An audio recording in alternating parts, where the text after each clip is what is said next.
Aujourd'hui, c'est mon job par à la rencontre de Katou Léret, cofondatrice de la Parisienne d'Images et productrice pour la télévision.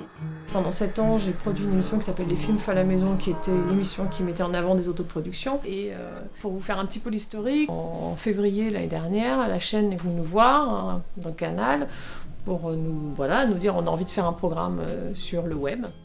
Cette émission, c'est L'œil de Lynx, diffusée un lundi sur 2 depuis septembre dernier.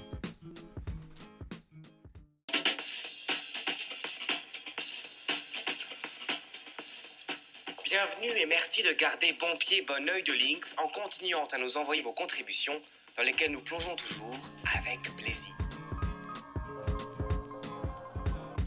Retrouvons Katou dans les studios Chiron pour le tournage de l'émission. Sur le plateau, le rôle de la productrice est multiple. Elle met la main à la pâte et encadre son équipe dans la bonne humeur. Le rôle d'une productrice sur un plateau, d'abord c'est de faire en sorte qu'il y ait une bonne ambiance, que tout se passe bien, que tous les éléments soient réunis pour qu'on passe une bonne journée de tournage.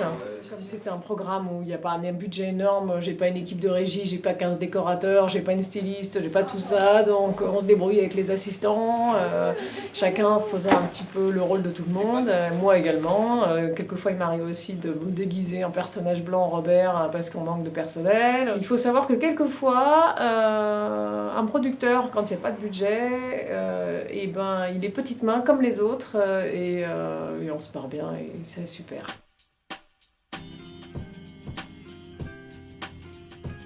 Les formations pour arriver à ce poste sont multiples. École d'audiovisuel, BTS et certains masters en management.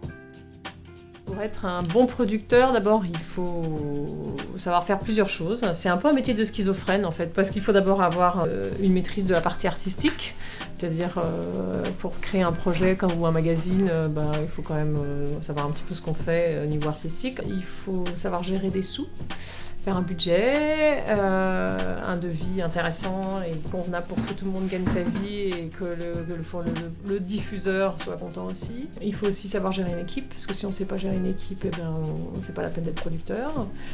Et puis, et avoir beaucoup de temps, surtout, beaucoup de temps libre, parce que ça demande beaucoup de temps en fait. Voilà. Les salaires pour cette profession varient selon le nombre de productions réalisées et vendues. On peut dire que la fourchette va de 2 000 à 10 000 euros par mois.